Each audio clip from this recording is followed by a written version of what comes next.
এখানে বসে বসে পাহারা দেই।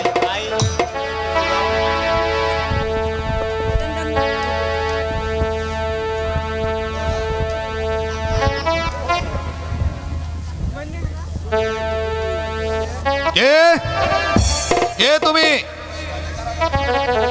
এই ঋষিয়াদের কারাগারে ছামক দিয়ে যাচ্ছ? এদিকে এসো, বলো তুমি কে? ভাই, আমি যে একজন নিরাশ্রয় বালক, আমার যে বাড়ি ঘর কিছুই নেই, তুমি আমাকে একটু আশ্রয় দিবে ভাই? ঠিক আছে, তাহলে তুমি আমার কাছেই থাকো। ভাই প্রহরী, তুমি শুয়ে নিদ্রা যাও, আমি বসে বসে দ্বার পাহারা দিই। ঠিক আছে, তুমি তাহলে এখানে বসো, আমি একটু আরামে ঘুমাই। আজ কতদিন হলো রাজার বাড়ি পাহারা দেই, ঠিক মতো ঘুমাতেও পারি না। আজ আমি আগে ফোন পেয়েছি, ও পাহারা দিবে, আজ আমি ঘুমাবো।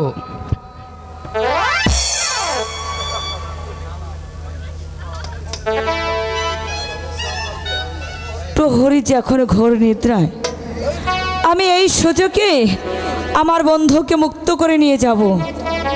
বন্ধু, বন্ধু, বন্ধু, তুমি শীঘ্র বন্ধু ওঠো, আমি এসেছি। এই রেখা, তুমি এখানে কেমন করে এলে? চুপ, একটি কথাও বলবে না, প্রহরী যে জেগে যাবে। তুমি আমার সাথে চলো, আমি তোমাকে এখান থেকে মুক্ত করে নিয়ে যাব। তাই চলো রেখা, চলো এখানে আর বন্ধু, এক মুহূর্ত চলে এসো। বিলম্ব নয়। চলো রেখা, চলো। চলো।